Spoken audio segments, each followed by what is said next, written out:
गाय भैंस बछड़ा सब छटपटा तो सब जाके आर पर से घास गढ़ के ले आए के बा। हमरा बुझाते नहीं कि अब का करी।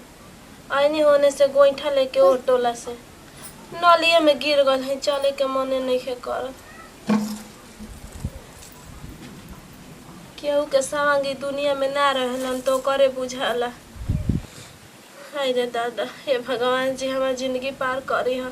ऐसा तो हमारा घर में पतो है आ गल तो हमार गुजारो हो गल, ना तो आ गई रही को कौन तो आवेली सन हो घरों बिगाड़ देवेली सन।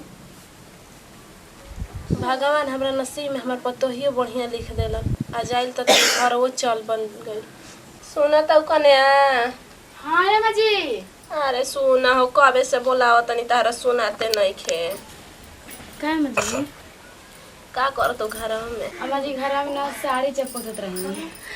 तारा के देखे नहीं ना कने तो हमार भूखे पिया सारा भाग जाला। काहे माजी? का करे जानते बाड़ू जेकर दूध से मुंह जरेला तो मठो फूक के पिएला, उहे हमार हाल भइल बाटे। मम्मी जी काहे रो रही से बोलते हैं जी बताएं। का कहे कने कभी सोचे नहीं तो सोचते हमार दिन बीत जाला। सोचे नहीं कि भगवान हमार कोखिया में एगो बेटावा दे देलन तो एगो से दूगो भइल। भगवान कहूँ नजर फेरियन तो दूगो से तीनों गो हो जाई।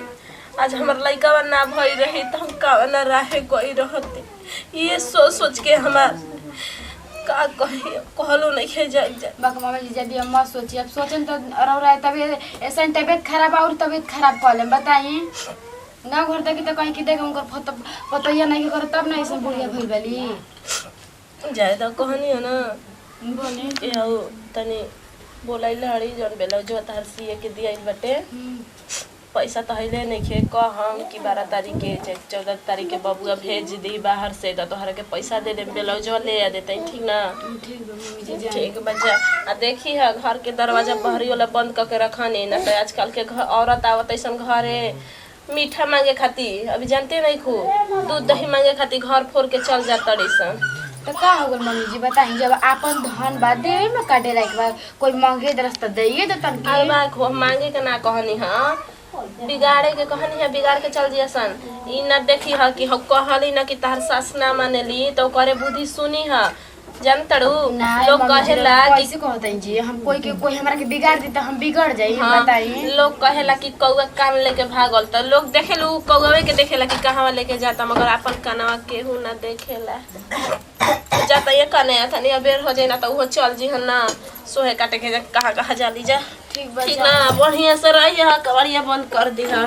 ठीक बा सोचत रही रोज हमेशा ही का खास हमारे सही मम्मी जी मिल देती पर इतना अच्छा मिलल भैया इतना अच्छा ना कुछ कहे जी बता जाती घर में साड़ी सरिया बस सरिया आती है काम धंधा सब करे के बाटे। केतना बढ़िया बाई चाची जी के पतो ही या सुन में आत रहे कहता कि चाची जी के पतो आई त लड़ाकी नहीं गाँव घर कहत रहे एक पीस पतो आयल न बिया घर में बढ़िया आयल बिया मान जान करतिया सेवा पानी करतिया कितना बढ़िया बाटे खुशी खुशहाल। का हो कने का सोचत बैठे कुछ ना दीदी का कहत है बोली कहनी है ना हाँ कि हो बड़ी ना बगलिए में हाँ चाची जी हाँ हाँ का मुस्मतलिया हो गई। हाँ जी बोल ना ऐसा ना बोले चला जी बढ़िया से तनी बोली। उहे रही नो कि घर बिगाड़ चलत रही है घरे हो घरे उनको पत्तो उगाइल बड़ी जन्नू से चली के हम लोग बिगाड़ देंगे। देखी दीदी दोसरा के घर ना बिगाड़े जाला समझ जाए। तू अपने बातें सोचलू खाली देखी दोसर के बिगाड़ के का करम रौरा दोसर के बिगाड़म तो फिर अपन घर बिगड़ जाए समझ जाए ऐसे ना करे के चाहिए। देखो तो ना चाची जी कैसन बाड़ी एकदम चली तने कवड़िया बंद बा लागत ताला मारल बा। के करा घरे अब हम जाए इनके घरे दिहल बा एकर कवड़िया बंद बाटे जाते पतो ही से कह देता कि नाई खी के जन कहाँ गइल भाई कहले ना हनी कि लेट होई तनी ओसी त इन्होंने निकल जाई। हां ए चाची जी कहाँ गई नहीं जी बैठी ना ना हो तो जा भाई रात में रहे आई रहे का खुदे ना घरे काहे जी नहीं का कैसे बोला ए चाची जी ठीक रहा कि नहीं घरी। हां ठीक है बानी का करबू आ ए चाची जी पर ये ठीक रहा नहीं ना। हां ये कने पतो ही त ठीक बिया जाए दिए चाची जी, लाखों में एक पतो मिलल बा, कितना बढ़िया। ए कने मोबाइल तो हम जियो गईनी ना तो हमार पतो नहीं आई रही ना तो हम ना जियते। जाता नहीं कने तने बड़ी काम बटे। जाए चाची जी, उठल बैठल नहीं है जाए। आराम करी। काजी रोरा का कहत रही बोल कहने कि ओ बुढ़िया का बात लेके चलत तारू। चलो ओकर पतो ही कहने फोर भांग के। चाची जी कितना मन लागेला ना दीदी, का कहे के समझ जाई। चलो चलो बिगाड़ बस्ता। ना जी छोरी घर ना बिगाड़े के जाए दी। चलो ना तो हम जा जा तोहर पानी आई। कहते खाली हां हां कही हां। देखी हम जाए बाकी हम ना सिखाई करो। खाली हां हां करबो ना। चल खाली जाके बैठल रहला। ठीक है बा चल। चल के बाजी काने बा हो काने आ। कने आ का तो के हाजी बोले कहां बाड़ू। अच्छा खुश रह, जुग जुग जिया, भगवान तारे के गोद में। हम बोला तई बैठिन जा। बैठो काहे से भाई बाड़ू हो। सास मन ना का करलो। कहे ना हमार सास हमार बहुते हमके मान करेगी। का बोली जे का बहुत बढ़िया ले मानेली सास। तब का का मानबे करली गोली ब्लाउज लेके हाथ ना शिकायते गावत रही। को कब अपन मम्मी जी कब ऐसा शिकायत हम नहीं सुनले। का बात करता। चाची जी कि हमार पतोहिया एको काम ना कर लिया, हमार सब हम करी ना। के कहत रहे के अरे बूढ़ी या ससुरी और के कहत हम रहे। ना मान सकिन। ऐसे का हमार मम्मी जी इतना अच्छा बा, इतना अच्छा ना कोई झूठो सच क्या के कह देना तो हम मान ही ना सकिनी। अच्छा मानी ना सकल चटनी रही पहले कहते के चाटत रही त काहे ना घर में कुछ ध देली ह। अभी ना चिकनावत है मुहिया पर, फिर तो भीतर भीतर धांसी है। सही में कारो सब कहते यार। तो हम ये झूठो कहते हैं कने आ कबो आई न जना देख न उ रहली एहिले कुकु कुकु कइले रहली ऐसे नहीं न जा। बड़ी लड़ाकी नहीं तहरा से ना लड़ली। चलो निकल टोला में लड़त इनका हमारे से। से तो मम्मी जी कबो नहीं खिलड़। हां अभी नहीं खिन लड़ल, एक दिन छोटा लसार के मरी है।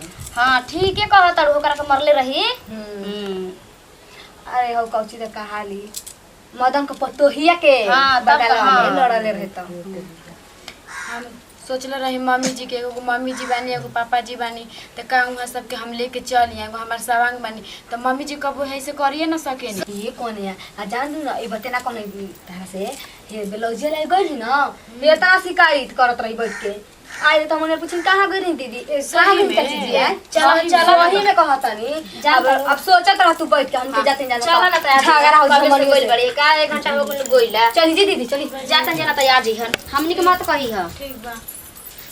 बाप रे बाप कबो हम ऐसे सोचेला हूँ ना रही कि मम्मी जी ऐसे करम। बताव कितना मम्मी जी अतु भाई के जाके उनकरा घर शिकायत करतानी घरे हमरा से कुछ झगड़ा उगड़ा करबे ना करेनी।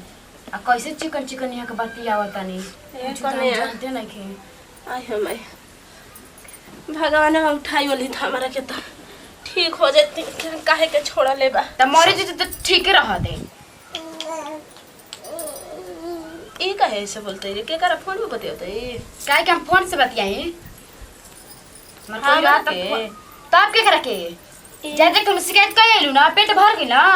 कय इलू हाँ हम सास ना तोर है रे ये कैसे तू बोला तड़ी त का करी सासू तो सास और सास नहीं रह सुना हमार कहानी जाके मैंने शिकायत करके आवत आलू ना। कुर्ती देवे गई हऊ बहाना कि जतन ये पतो हा कुर्ती देवे आ तुरंत शिकायत करके चल हऊ।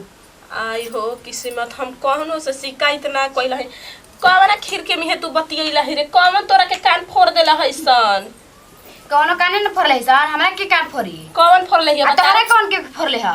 हमारा के हां तोरा जुबान इतना कैसे चलता रे ना तो तू ही है कि हमरा के तोर हाथी पर लेके बैठा रहत रही अबे हम ना फोन की पलक के चलत रही ना नीचे लात से धांगब समझ जी हा।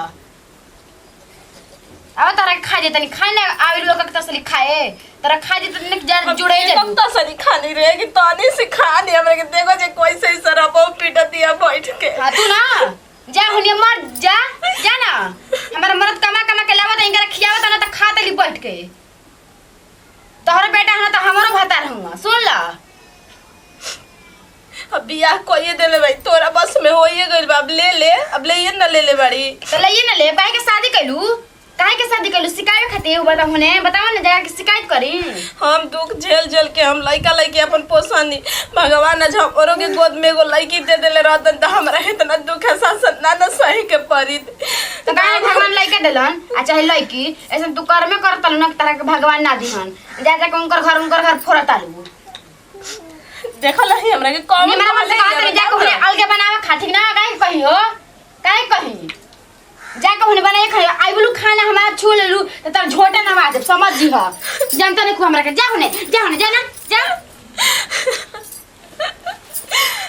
का भगवान कौन कलम से हमरा के विधाता लिखल रहना हमर नसीब न नैयरे सुख पावनी न ससुरे जन्म दे के नैयर पर बाई मर गई ससुर आई नहीं तो एगो गोद में भगवान हमरा के देखे हमर पति छीन लेलन कि ला तू इतने दुख झेला का करी हमरे कुछ नहीं के बुझाते जा तनी बड़ को घरे तनी खाए मांग के खा ले एक सुबह के खाए नहीं कि खैले। नमस्ते प्रणाम हम बनी पुष्पा सिंह हमारा अपन टीम पर देखनी है वीडियो बनाने की मकसद रहे कि एक विधवा के करतूते का होला और कितना दुख तकलीफ होला ऐसे ना करे के चाहिए। और हाँ ये हम वीडियो से संदेश देनी है हर बहू के कि इतना सास पर अत्याचार ना करे के चाहिए। चलिए एक साथ लेते हैं जब विदाई अगले वीडियो में फिर से मिलल जाए। यदि वीडियो अच्छा लगा तो दिल से लाइक करम शेयर करम कमेंट करम। यदि हमनी के चैनल पर नया हो तो प्लीज हमनी के चैनल हटे जिलो भोजपुरिया करके दिल से सब्सक्राइब करम काहे से सबसे पहले हमनी के वीडियो लास्ट में जिलो भोजपुरिया जी भर के।